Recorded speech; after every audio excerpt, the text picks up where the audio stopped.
My name is Representative Ephraim Elliott, and you've just been placed on alert.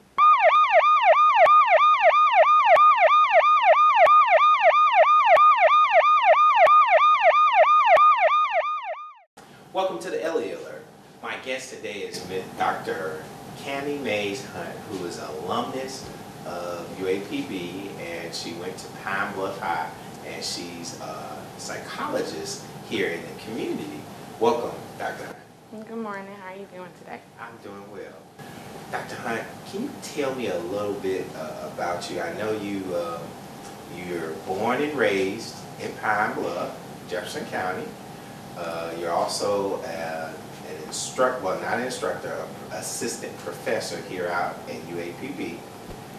You also went to Pine Bluff High? No, Oh. I was going to correct you. Okay. I attended Dollar Way High School. Dollar, the big red. How could I mess that up? How could I mess that up? But tell us a little bit about yourself. Well, as he said, I'm Dr. Cammie Mays Hunt from Pine Bluff, Arkansas. I currently teach many psychology courses at the University of Arkansas at Pine Bluff. I currently also practice clinical practice at St. James United Methodist Church. And so today I'm here wanting to help out with any questions you might have about mental illness. Yes, ma'am. And that's great. And I have a lot of questions in reference to it. But before I ask questions, I want to ask a couple more of you. Sure. I want to make sure that people know you. Now, you said your practice is here in Pine Bluff. Is that correct? That's right. And when you went to Dollarway, you were also a cheerleader, right? I am, or I was.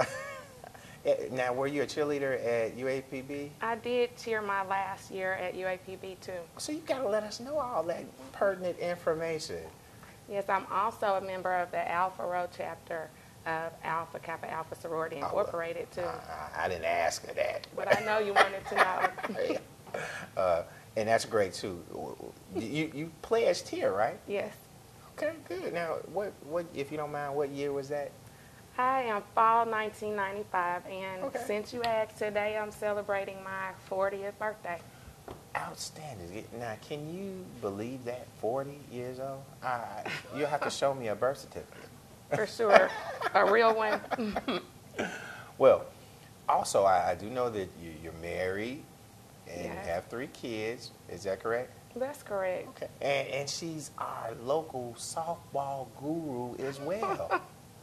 Every time you turn around, I see Cammie playing softball tournaments and stuff like that, and very advocate for healthy eating as well. I try. And softball, and stays physically fit, and she's always, even at the church, telling us to take that challenge, that weight challenge. You know, I've been slacking on that one, but I want to know. I want to know that what influenced you into getting into mental health? Well, I have 2 stories.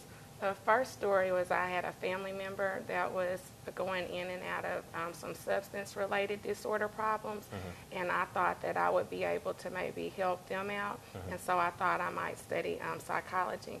But the reason that's other than that is that I had social anxiety or anxiety when I would play softball, since you talked about it. Every time my father would come to the baseball game, I would pop up to the second baseman, and I was like, what is that?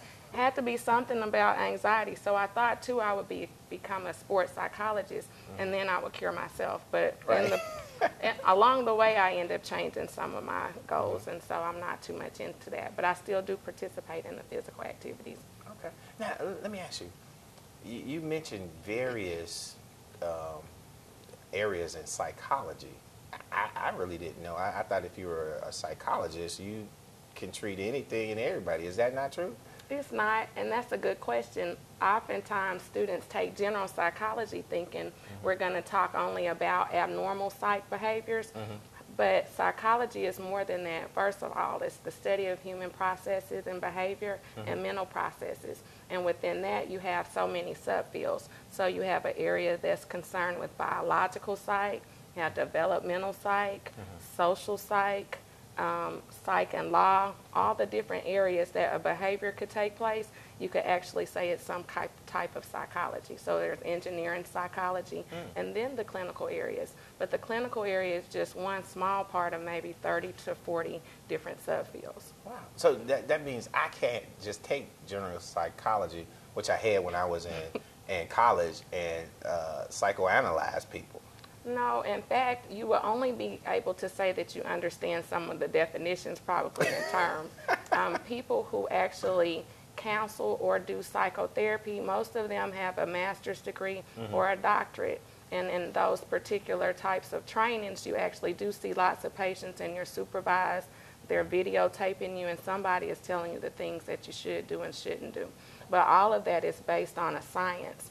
The science of how do people actually change or what can we do. So the things that we talk about is based on what the research is saying out there. So there's actually a science to psychoanalyzing people? There is. Wow. And that's what's so fascinating. People think that we sit there and just make up stuff and give advice, but most of the things we're talking about, it comes out of a book or a study that says this is what's been most likely to help people with this particular problem. Okay. And that's why we're different from your counselor. Okay. A counselor is giving advice. Right. The psychotherapist is probably giving you the tools or the resources so you can then make your own choice about whatever you want to do. So just because I may counsel, I can't be a psychologist, you know, regardless if I'm a psychologist in my own mind. That's correct. That is correct. Well, I'm so glad that you gave us the definitions and the different parts of it too, because I think that's very important. We're going to go to break, but when we come back, we're going to dig a little deeper into the psychosis of it and kind of bring it around to how we can identify some things in our students today. Sure. Your life is an open book. At the University of Arkansas at Pine Bluff, you can take advantage of scholarship opportunities and acclaimed academics with undergraduate and graduate programs tailored to achieve your plans. Learn from dedicated faculty and be challenged to reach your full potential. Get involved in campus life with student activities that add value to your character and give distinction to your collegiate experience. Become a part of the Golden Lion story at the University of Arkansas at Pine Bluff, where you'll be proud to be.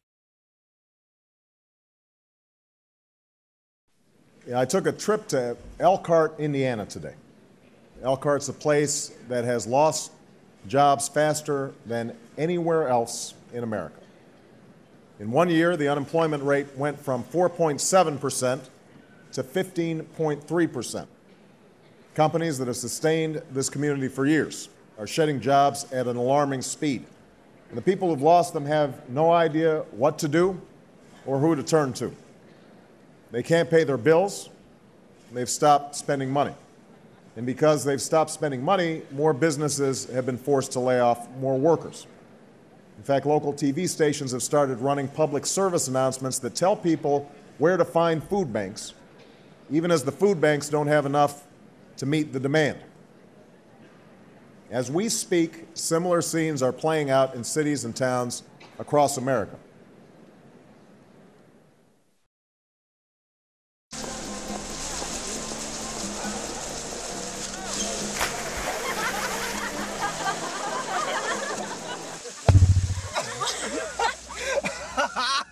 My dad's one of the producers here Bring this week.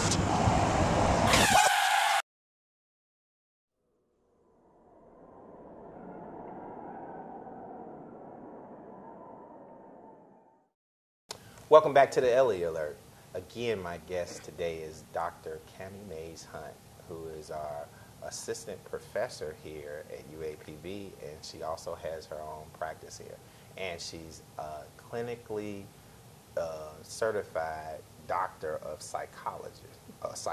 Is that correct? That's fine. Okay. Because, see, I messed up before when I said that she was from she went to Pine Bluff High, and she checked me afterwards. So we want to make sure she's a dollar-way red cardinal and used to be a cheerleader as well.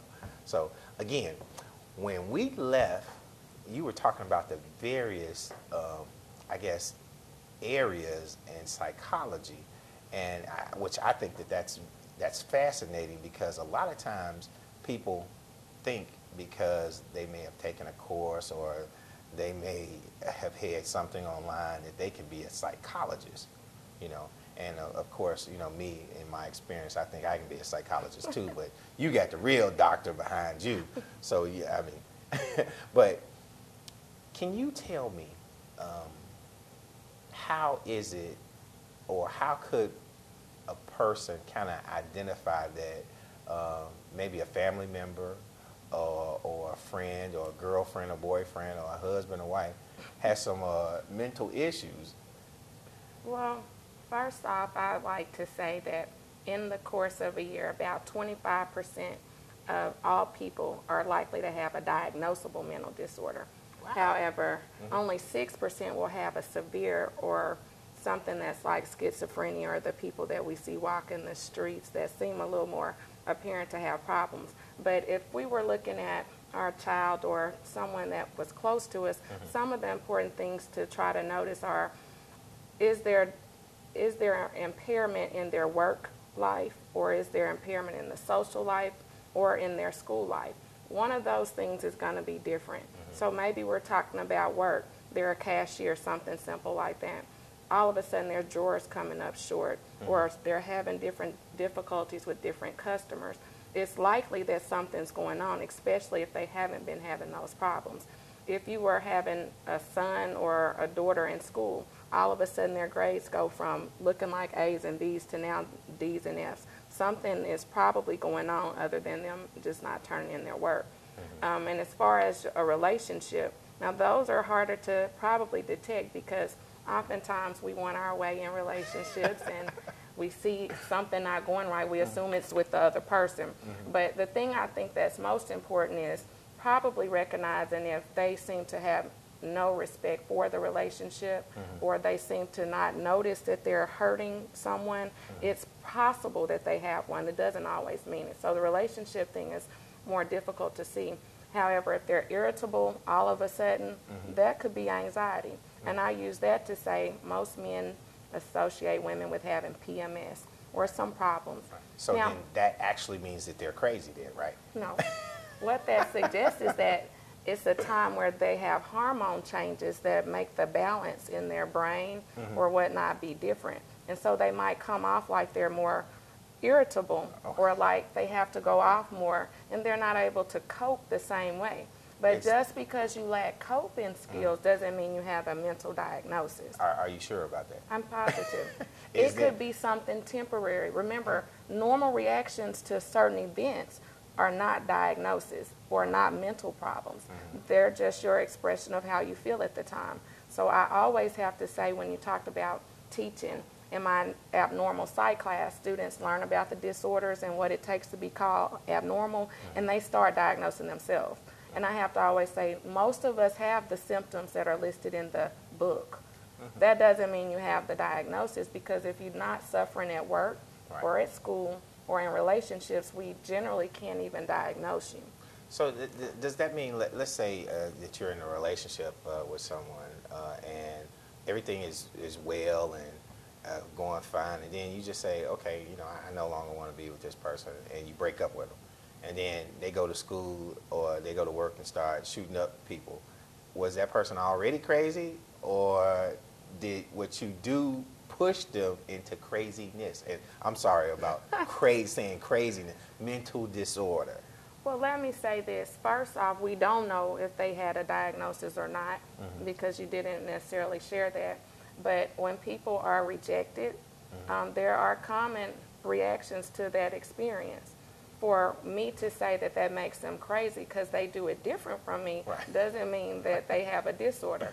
However, you would assume if someone cannot get over that you want to move on and kill some people, we want to make the assumption that they had to have a problem. I would just say that they have problems, again, with coping or making decisions when they're under a lot of stress, because the stress is going to be being broken up with or not having the person that they love in their life. So that would be traumatic for some.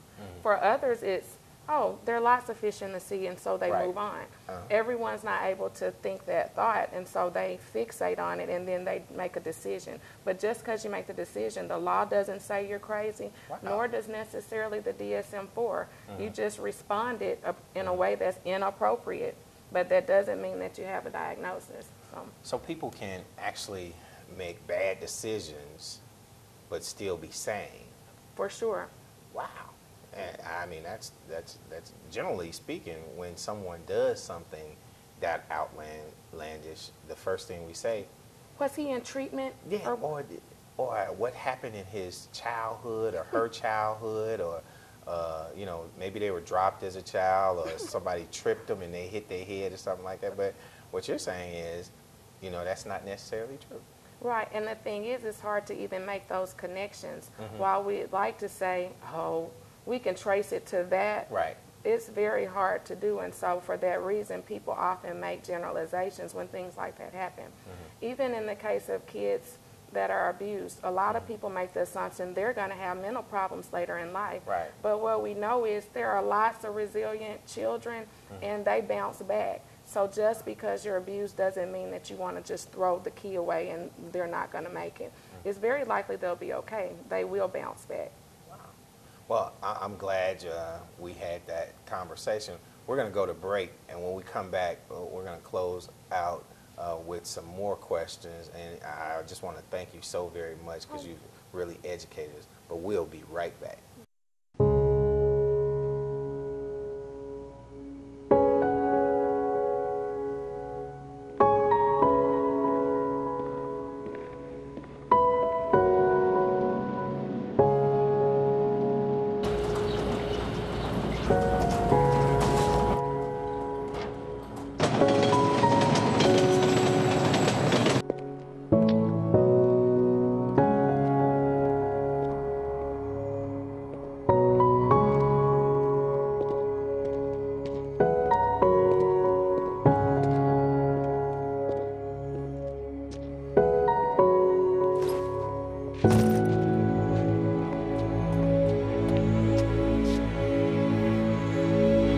Welcome home, man.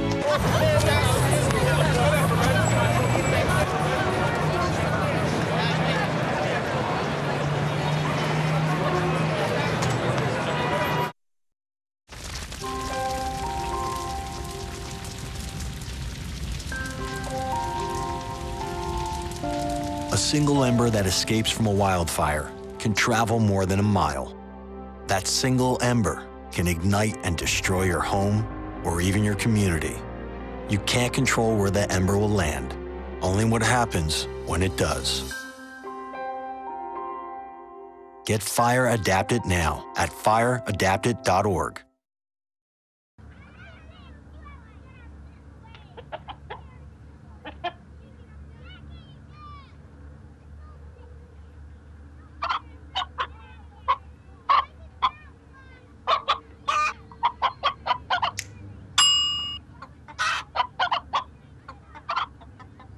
Separate raw meats from other foods by using different cutting boards. 3,000 Americans will die from food poisoning this year. Keep your family safer. Check your steps at foodsafety.gov. Welcome back to the Elliott Alert. Again, my guest today is Dr. Cami Mays Hunt, who is a homegirl, a Dalloway Cardinal cheerleader, a UAPB cheerleader, and has went on to get her master's and her PhD, and she's a professor out here, assistant professor in psychology. And Dr. Hunt was actually telling us some fascinating information in reference to mental health. And Dr. Hunt, you were saying how just because people make bad decisions does not necessarily mean that they have had some mental illness. But is there a certain age or a certain time where a person generally exhibits some mental illness that you can kind of pick up, or would you, or can you pick that kind of stuff up? Well, I think your question can be answered a couple ways. The first is there are children that have different behavioral problems, and we do diagnose them with a mental disorder, some of being oppositional defiant disorder, attention Now, deficit. can you explain what is oppositional attention deficit? Okay.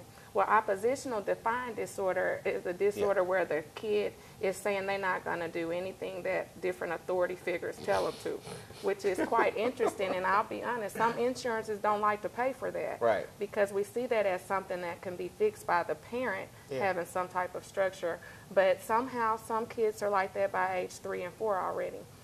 Attention deficit disorder, and it has two types. It can be the inattentive type or hyperactivity, the one most of us are used to.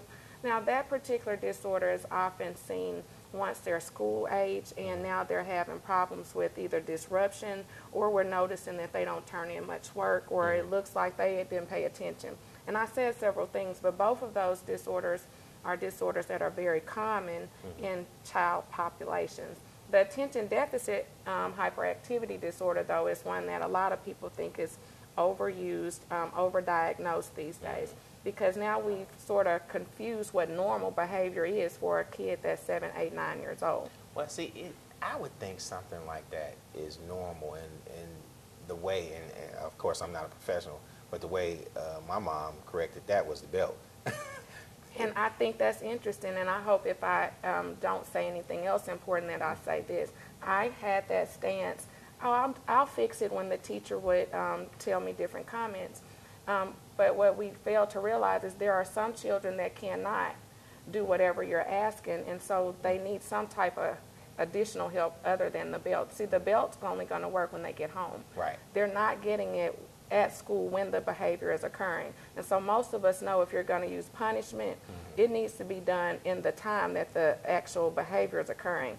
I'm going to wait till I get home, or you're going to get it after school, it doesn't necessarily change to the behavior that's occurring when we're not there. So you might not choose that. You know, like the old school raising, it was always when you messed up in the store or you messed up somewhere, our parents were like, oh, okay, I'm going to take care of this when I get home. But I guess now statistics and history shows that may not be Well, it effective. doesn't for the wrong age. Now, Okay. for some ages, the age that you can get scared, feel bad on the way home, maybe that works. But we're talking about the kid that needs someone actually redirecting when the actual behavior. So remember, there were teachers who sat kids in the front of the class, where those were probably the ADHD kids without taking anything.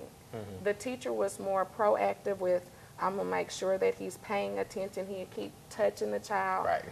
A lot of things have changed from the sense of there are more kids in the class. Right. And literally, a teacher cannot handle 3 kids in there with ADHD. Right. That's if they really have it. So now you have the kids that require some special treatment. Right. You have the kids that are typical kids that still do the same things. And then you have the good kid.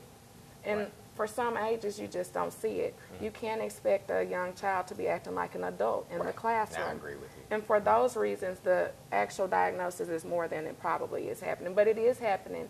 And I do encourage parents, don't always think you're going to use the belt to change the ADD, because you may be whipping and not changing anything. And I don't think that that will be the purpose of the parent doing that. And with that said, I want to challenge people who are diagnosed with ADHD, if they're not treated, and I mean with medication or some other type of therapy, they're at risk for starting to feel bad about themselves. Remember, no student likes to get called on and always the one that's picked out. Right. The student is passed on to the rest of the school as that's the troublemaking kid. Right. And so now you have a situation where everything this child does, someone is waiting on it to happen, and they often see more things that really are not troublesome or difficult to deal with. But now they've got the label. And so that you don't want that either. But I think I was initially saying, what were some of the ages that we could see things happening? And I was going to say those were the kids' disorders. But for the rest of the disorders, when you turn between 18 to 22, which is the college age, we see lots of mental problems showing themselves, particularly something like schizophrenia. What you'll see is a student that starts to withdraw. Maybe you don't see them in class anymore. It's more to it than just maybe they're drugging or drinking, because that's the case too in college. Sometimes it's something else. Maybe they did have a relationship breakup. And that's the thing that makes them start having some of the other expressions of mental illness, something more than just crying. Now maybe they're hearing voices. Now something that is the onset. It wasn't the girlfriend or boyfriend that ran them crazy. It was the traumatic experience of maybe the rejection that made them now have this experience. But I always like to say people who are going to go crazy, they have a genetic predisposition to do so.